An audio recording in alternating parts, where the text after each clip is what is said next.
하나시스템 2022년 3분기 실적을 스루풋 회계로 분석을 해서 소개를 하도록 하겠습니다. 매출은 0.8% 감소했고요. 영업이익은 15% 감소했습니다. 그리고 재고자산 회계가 불투명하다고 보여집니다. 하단에 나와 있는 내용 참조해 주시고요. 구독, 좋아요, 내용이 좋았다고 생각하시면 꼭 부탁드리겠습니다. 1.5배속을 보시기 바랍니다. 하나시스템은 구축한 전투지휘 체계, 열 영상 감시 장비, 탐지 추적 장치 등 각종 군사 장비의 제조 판매를 하고 있습니다. 매출은 전년 동기 대비 0.8% 감소했는데 가공비 배부 재고자산이 더 크게 감소를 했습니다. 이것은 매출 감소에 따라서 재고 관리가 잘 됐다 이렇게 보여집니다. 일단은 매출 원가가 근데 1.2% 더 증가해 가지고 매출 총이익 감소했고요. 그 다음에 판매관리비가 증가해 가지고 영업이익은 35.1%가 감소한 것으로 나타납니다. 스루풋 회계 내용으로서 매출 재료비가 7.7% 감소했습니다. 원가회계 영업이익에는 미실현이익이 포함되어 있습니다. 즉 재고자산의 증가로 내일의 이익을 오늘의 이익으로 착각하게 만든다 이렇게 말씀드릴 수 있겠습니다.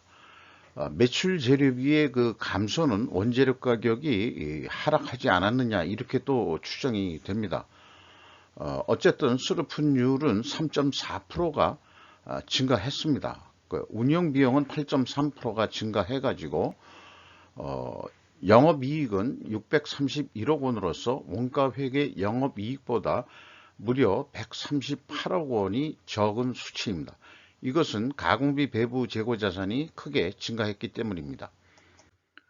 가공비 배부 재고자산이 WCA가 294억 원이 증가했습니다. 그러나 전년도에는 1천억 원대 이상으로 더 크게 증가했었습니다.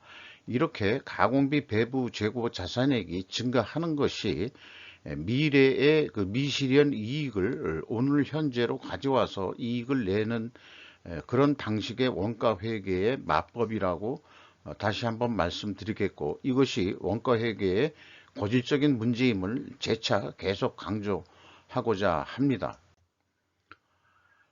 경영평가 지표를 말씀드릴 때 재고 회전율 차이가 원가 회계가 성과를 왜곡하는 지수이다 이렇게 말씀드릴 수 있겠고요. 여기 나와 있는 대로 매출 원가 기준으로 한 그 재고 회전율과 그 다음에 그 스루풋 재고 자산의 회전율을 보면은 이 지수 1.2포인트만큼 성과가 왜곡된다 이렇게 말씀드릴 수 있겠습니다. WCAI 회전율 증가는 원재료 가격 하락과 스루풋율 상승은 판매 가격 상승으로 추정이 됩니다. 또는 이것을 원재료 가격이 인프레 등등으로 실질적으로는 상승했을 것으로 추정을 하는데 판매 가격을 더 인상시켰다라고 다르게 표현할 수도 있겠습니다.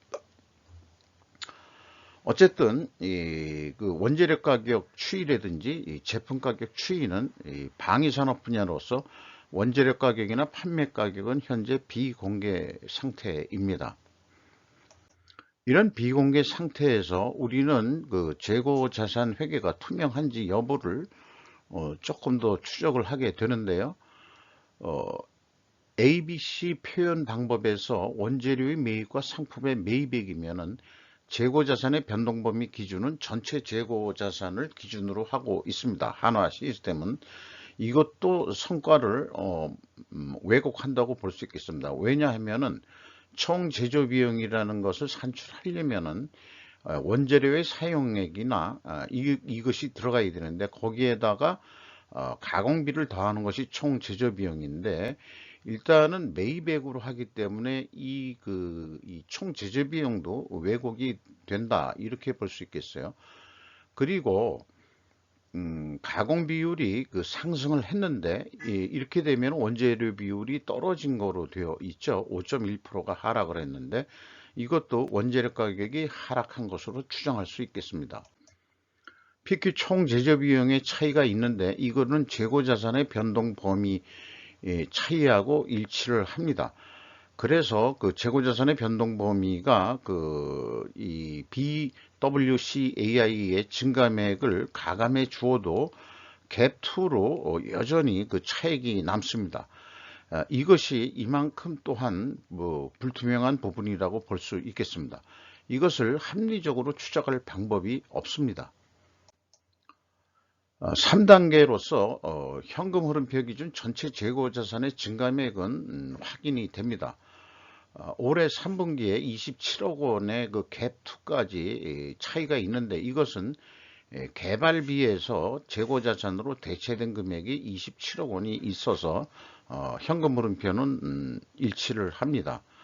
그러나 회계 감사는 일반적으로 현금 흐름표 기준으로 검증할 터이니 일반적으로 그 회계법인 감사에서는 투명하다 이렇게 검증할지는 모르겠습니다만은 제가 1, 2단계에서 말씀드렸듯이 매출원가가 왜곡되어 있다 이렇게 말씀드릴 수 있겠어요.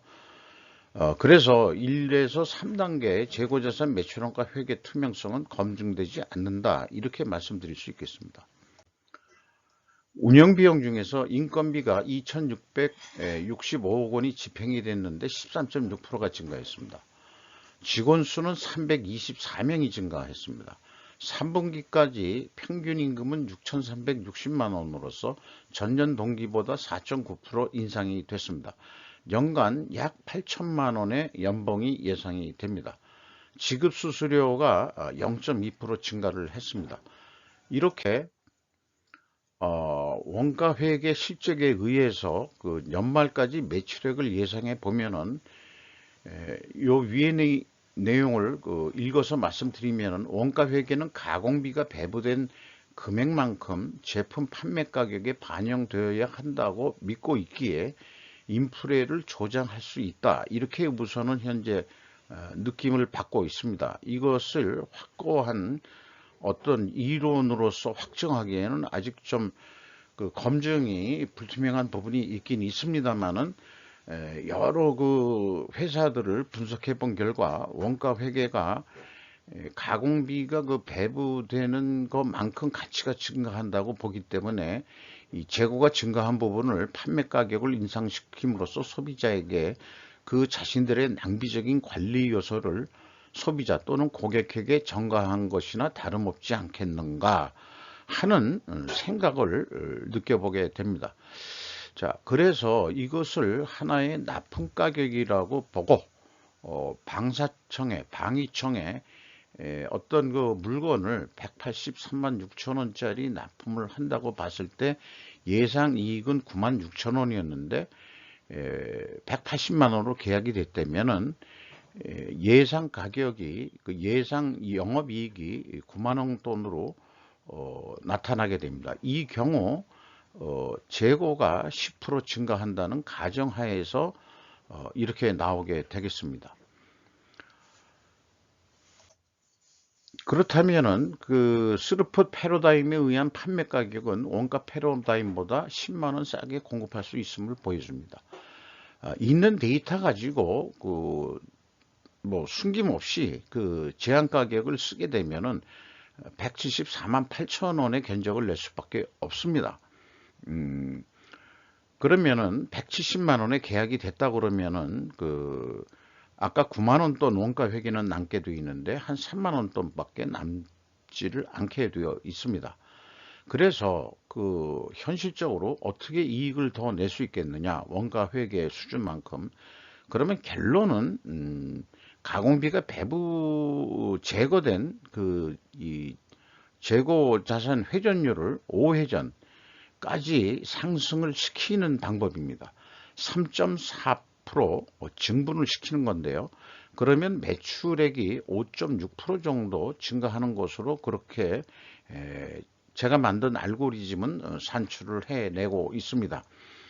매출 재료비, 가공비, 판매관리비 비례해서 여기 위에 있는 비율만큼 증가한다고 그렇게 판단이 됩니다. 그 경우에 원가 회계에서 예상하는 이익이 나오게 되겠습니다. 그러니까 원가 회계에는 비싸게 견적을 제안을 해서 180만 원에 계약이 됐다고 그래도 여기는 170만 원에 계약을 해도 가격을 안 올려주더라도 재고 회전율의 상승으로 해가지고 과연 이렇게 184만 6천 원의 매출 효과를 낼 수 있으려는지, 그래서 기업들이 재고 회전율 상승 목표를 과연 사업계획에 수립할 수 있느냐, 목표 설정을 해볼 수 있겠느냐 하는 그런 질문을 하게 됩니다. 일반적으로 저도 조직 생활을 했기 때문에 영업은 대부분 사업 계획을 세우면은 매출 계획만 세우는데 급급하게 되고, 매출 원가 뭐 이런 거는 우리는 모르고, 그거는 이제 그 공장에서 나온 걸 가지고 회계에서 작성하는 거니까 우리는 몰라. 이렇게 얘기를 하고요. 또한 공장의 생산 계획을, 사업 계획을 보면은 영업의 그 매출 계획을 예를 들어서 참고해 가지고 자기네들이 격리의 도움을 좀 받아서 생산량 계획을 세우게 되는 그런 수준밖에 되지를 않습니다. 그러니까 영업이나 생산이나 이 재무회계 쪽에 좀 의존하는, 데이터를 의존하는 방향이 많은데요.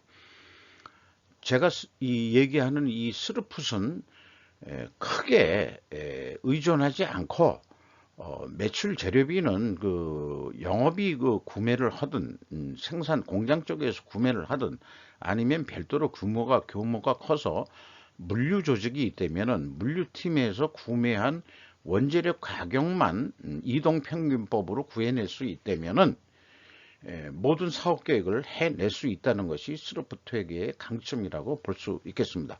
그러니까 결산은 재무회계에서 알아서들 니들이 작성해봐. 그러나 우리는 스루풋 사고방식으로 이렇게 해서 이익을 내보겠다 하는 그런 변화된 기업 경영이 되기를 바라면서 제가 스루풋 회계를 계속 지속적으로 소개하고 있는 것입니다. 자, 주가를 보면은 전년도 말 주가가 16,000원이었는데 미래 가치라고 만들어 놓은 지표는 10.9%가 상승했습니다만은 주가는 내려갔습니다.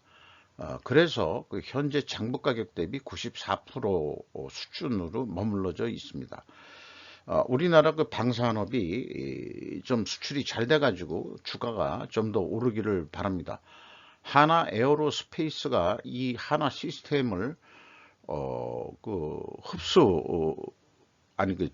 지배 구조를 가지고 있기 때문에 하나 에어로스페이스도 연관해서 또 생각해 봐야 되겠죠. 46.73%를 가지고 있고 하나 에너지 주식회사 비상장 기업으로 되어 있습니다. 12.79%, 국민연금공단이 약 7%를 가지고 있습니다. 외국인 지분율은 5% 이하로 한 3. 몇 프로 정도 투자하고 있는 것으로 되어 있습니다. 하나 시스템에 대해서 3분기 누적 실적을 스루풋 회계로 분석을 하면서 스루풋 회계가 왜 말하자면 도입이 돼야 되고 의사결정 과정에 왜 필요한지를 조금 더 오늘 강조해서 소개해 드렸다고 볼 수 있겠습니다. 이상 마치도록 하겠습니다. 감사합니다.